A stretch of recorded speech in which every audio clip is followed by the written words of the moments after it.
দর্শক, এটা হইছে রানিং চাকের মধু, আর এটা হচ্ছে সরিষা ফুলের চাষের মধু, আর এটা হচ্ছে সাদা চিনি। আমি এই তিনটার মধ্যে চুন দিয়েছি। এখন আমি আপনাদের সামনে দেখাবো কোনটা আসল।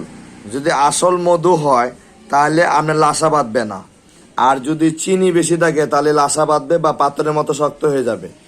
আর আসল মধুর সম্পর্ক হলো যখনই আপনি চিনিতে দিবেন তখন এইটা মানে গরম হয়ে যাবে। আপনার হাতে রাখলে হাতে অনেক গরম অনুভব করবেন, বা কোনো কিছু রাখলে যখন মাখতে যাবেন তখন আঙ্গুলের মধ্যে অনেক গরম অনুভব করবেন। এখন আমি আপনাদের সামনে পরীক্ষাটা দিচ্ছি। এটা মধু পরীক্ষার শ্রেষ্ঠ একটা উপায়। এই আমি লইলাম, এই যে দেখেন লাসা বাঁধে না, দেখছেন লাসা নাই, লাসা নাই। এই যে আমি কাপড়ে হাত মুছলাম, হ্যাঁ। এর পরবর্তী আমি এই এই মধুটা নিলাম, এটা পুরাতন।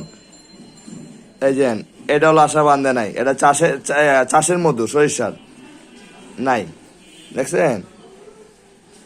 এই যে দেখেন, হ্যাঁ নাই।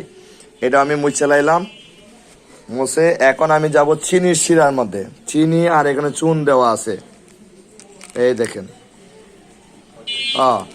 ও এটা তো ফাতর হয়ে গেছে গা, দেখছেন? এটা উঠেই নাই, এই দেখেন। এটা এই যে উঠতেই আছে না। আর এটা এই যে ইয়াটা দেখছেন, এই যে দেখেন যা, এই যে দেখেন আমার চামড়া এই যে লাগিয়ে যায়, দেখছেন? অর্থাৎ আপনার মধুতে যদি চিনি দেওয়া থাকে এরকম চাপ দিবেন, এই যে হাত লাগিয়ে যাইব। আর যদি মৌমাছির পেটের থেকে বের হয় তাহলে আপনি এই যে লাগিয়ে যাইব, এরকম চুন আর চিনি দিলে লাগিয়ে যাইব।